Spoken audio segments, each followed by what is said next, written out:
dijagain. Dan ternyata apa namanya, ternyata ketika GERD-nya malah muncul kayak memar gitu di bagian pinggul kanan gitu kan. Gimana ya, jadi new cases lah gitu. Jadi ada kasus baru, dan hari ini setelah beberapa kali pengecekan darah ya, setelah darahnya dicek hasilnya semua baik, cuman ya tetap trombositnya ternyata turun, leukositnya jadi naik. Itu bisa jadi karena ada peradangan itu, makanya leukositnya naik. Akhirnya hari ini pagi ini di terapi pengenceran darah untuk memar-memar itu.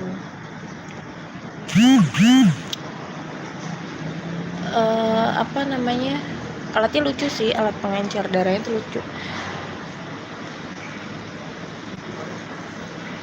Nanti kalau diperbolehkan untuk di record, aku record, tapi kayaknya nggak boleh sih ya.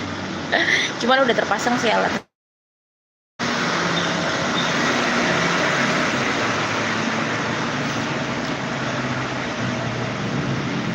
Dan aku dapat kamarnya di atas, jadi ini aku dari lantai 2.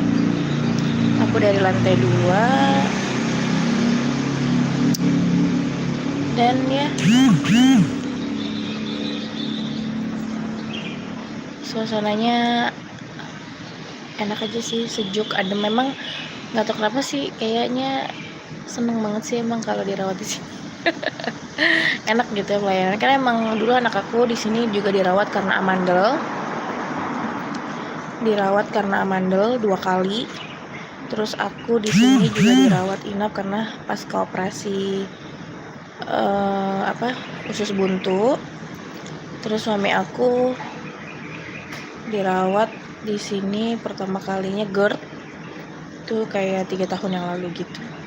Terus sekarang ya ini. Kalau anakku yang satunya lagi belum pernah dirawat, tapi pernah CT scan gitu, karena dulu hidungnya sering mimisan. Jadi kita coba ambil tindakan untuk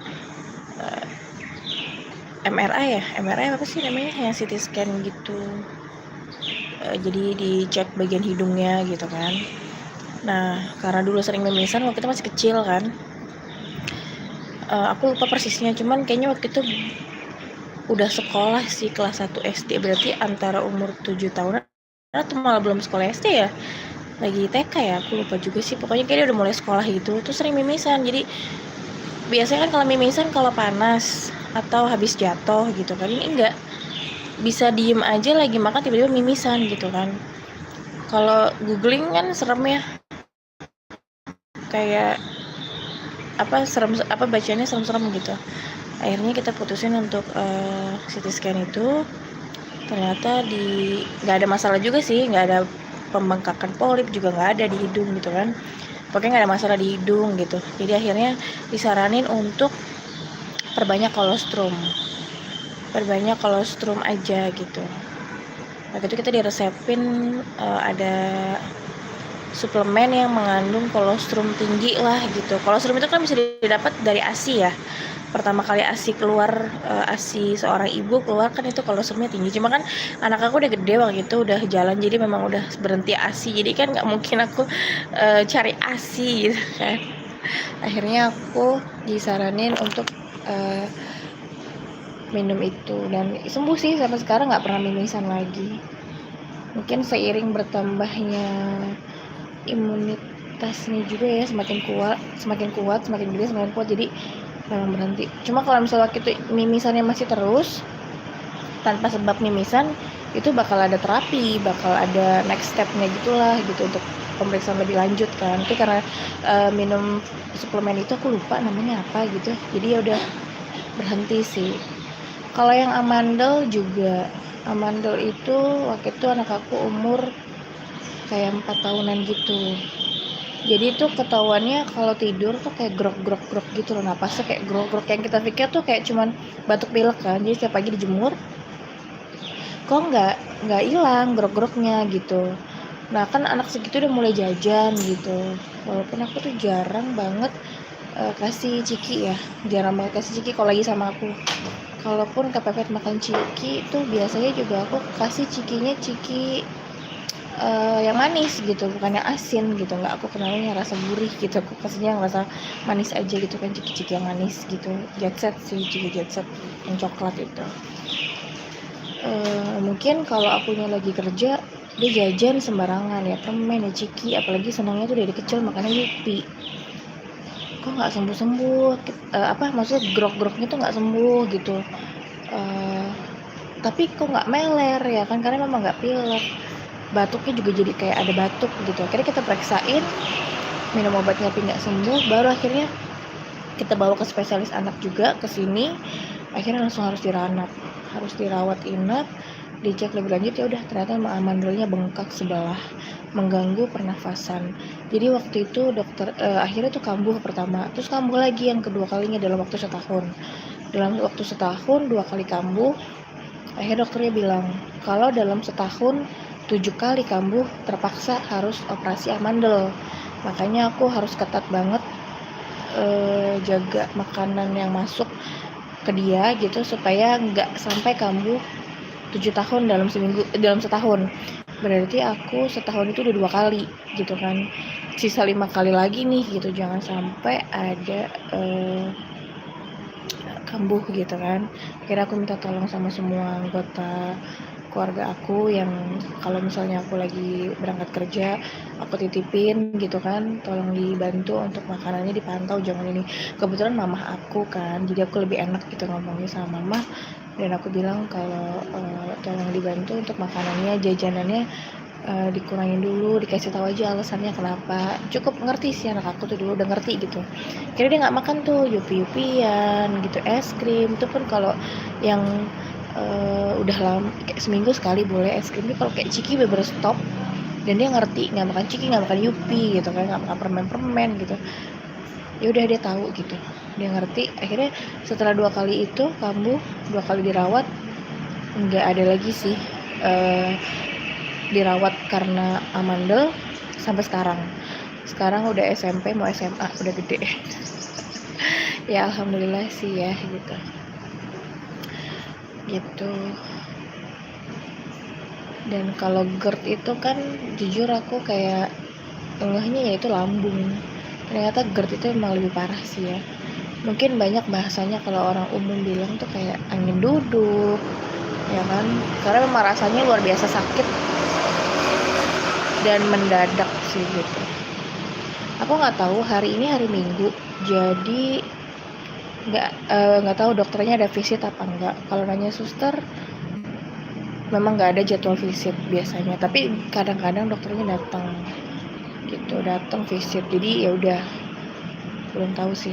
Harus ini kan udah hari ketiga dirawat ya, tapi karena masih terus diobservasi, jadi ya masih nunggu boleh pulang atau enggak. Pengen pulang banget aku, soalnya belum pulang dari hari Kamis malam, aku belum pulang. Pengen pulang banget. Ini aku bagian aku nggak tahu ini samping, belakang atau mana, aku nggak ngerti. Cuman ya pasti kayak gini sih penampakannya. Enak banget dilihatnya tuh, ada bunganya, hai juga ada bunganya, ada bunga banyak banget. Ada yang juga baru mau tumbuh di situ. Ini juga banyak sih, banyak burung-burung terbang. Ini depan kita Pusdiklat PKU Muhammadiyah. Pusdiklat. Di sini lorongnya panjang tuh. Bangku-bangku, ini ruangan aku. Di sini kamar rawatnya. Panjang lagi sih sebelah sana. Gitu.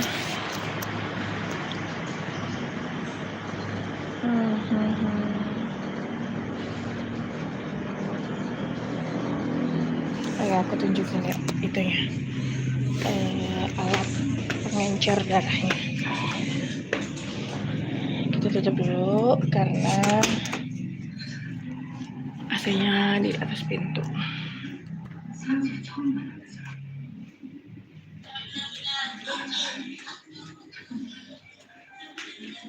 Nah, ini dia alatnya.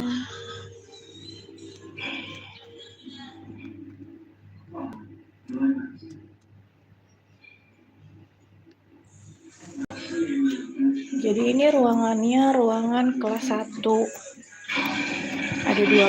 Ada dua bed. Yang ini kosong. Jadi benar-benar kayak berasa di hotel. Kayak berasa di hotel jadinya. Sudah TV juga, kita nonton dari kemarin nggak berhenti nonton film zombie versi Korea. Ruangannya lumayan sih, nyaman. Tidurnya di sini nih yang jaga maksimal 2 orang yang jaga, jadi bisa ada temennya lah ya. Itu gede banget. Kadang aku sholat di sini, kadang aku sholat di luar. Ini wastafelnya, ini lampunya lagi aku matiin sih karena pagi kan. Ini toiletnya. Toiletnya bersih sih, dan kebetulan memang aku sendiri ya. Cuma aku doang, jadi kayak berasa ya udah. Kayak nginep di hotel. Gede banget sih ruangannya, cukup lah. Aku ditemenin sama anak aku dari kemarin, jadi 2 malam. Malam pertama aku sendiri karena dari IGD langsung diputuskan untuk dirawat. Nah, aku sendiri. Terus hari Jumat pagi, Jumat siang anak aku datang, ya udah akhirnya nggak boleh pulang. Aku tahan sih buat nemenin aku karena boleh berdua untuk nemenin. Ini balkonnya. Bagian belakang berjemur-jemur.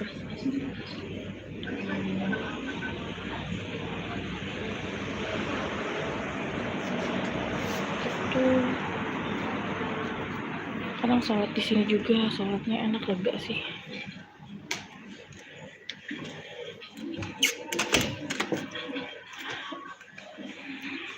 Aku nggak tahu ya kalau misalnya nanti aku turun keluar gitu, aku bisa ingat enggak.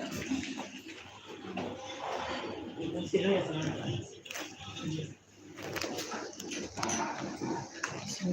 keluarnya ada suster emergency.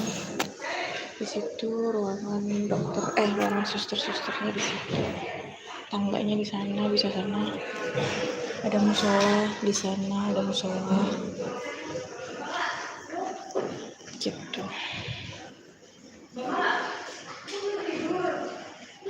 Gede banget tuh, panjang kan.